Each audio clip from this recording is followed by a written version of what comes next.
안녕하세요. 주식하는 석구입니다. 오늘은 카카오 주식을 매수하고 큰 수익에도 팔지 못했던 제 경험을 얘기해 보려고 합니다. 지금으로부터 2, 3년 전쯤인 것 같아요. 저는 카카오 주식을 매수했습니다. 지금은 5분할이 되었는데 분할 전 가격으로는 11에서 12만 원 정도쯤에 매수를 시작했습니다. 그리고 이후에도 조금씩 추가 매수를 해서 평균 단가가 대략 15만 원 안쪽이었습니다. 분할이 되고 나서의 가격으로는 3만 원 정도 되는 거죠. 그리고 나서 재작년 그리고 작년에 카카오 주가는 아시다시피 미친 듯이 올라갔습니다. 분할이 호재로 작용하면서 17에서 18만 원 정도까지 쭉 올라갔었죠. 그리고 그때 팔았으면 대략 5배에서 6배 정도의 수익을 올릴 수 있었습니다. 지금 생각해보면 그런데 그때 당시에 주가가 미친 듯이 오를 때는 끝없는 희망을 가졌던 것 같습니다. 아직도 호재가 남아있고 돈이 더 몰릴 것이다 라고 생각하고 단 한 주도 팔지 않았습니다. 애초에 주식을 잘 파는 편도 아니라 그냥 최소 이 정도 가격은 유지될 거라고 생각했던 것 같습니다. 자고 일어나면 계속 올라갔기 때문에 거기에 취해 있었던 거죠. 결과적으로 그 이후 주가는 아시다시피 플랫폼 기업들에 대한 규제 이슈 때문에 급락을 했습니다. 그리고 나서야 좀 정신이 들었던 것 같습니다. 그리고는 그때부터 조금씩 매도를 하기 시작했어요. 12만 원 정도였던 것 같습니다. 물론 그때 팔아도 충분히 큰 수익이었지만 아쉬움도 컸습니다. 이미 고점 대비 30% 이상 빠진 상황이었기 때문이죠. 그리고 아쉬움의 절반 정도는 아직도 들고 있는 상황입니다. 돌이켜보면 당연히 최소한 일부는 매도를 했어야 했는데 어쨌거나 지나간 일이고 앞으로 이런 일들을 막기 위해서는 어떻게 해야 할까를 좀 생각해 봤습니다.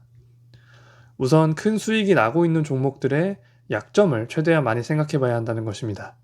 탄력을 받고 계속된 상승을 보여주는 종목을 보유하고 있으면 계속 좋은 점만 보게 됩니다.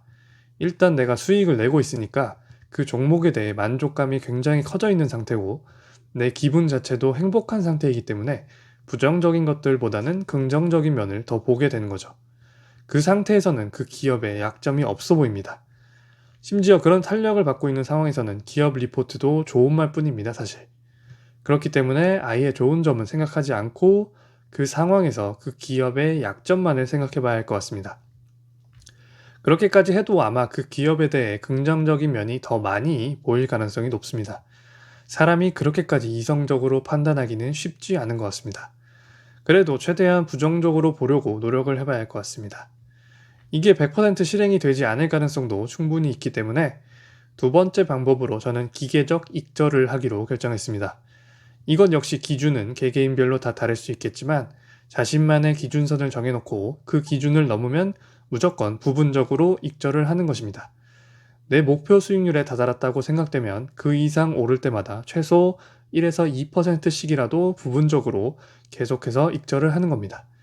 그렇다고 모든 물량을 한 번에 다 파는 것도 좋은 방법은 아닌 것 같습니다.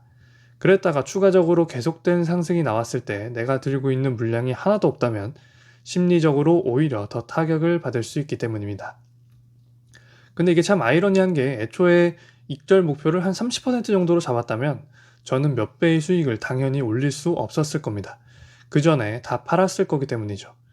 결국 이런 식으로 여러 번 경험을 하면서 조금씩 기업의 가치와 가격에 대해 평가를 잘 할 수 있게 연습을 해야 할 것 같습니다.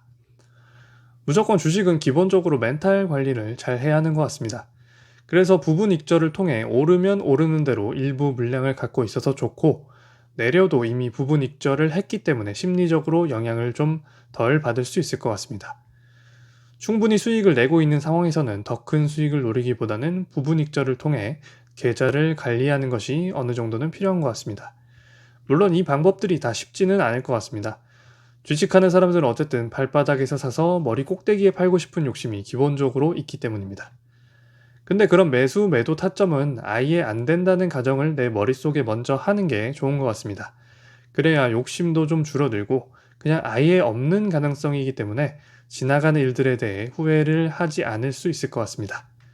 정리를 해보면 제 개인적으로는 목표 수익률을 넘어서면 그 기업의 약점에 대해 다시 한번 분석을 해보고 무조건 기계적으로 1%씩이라도 팔면서 지켜보자입니다.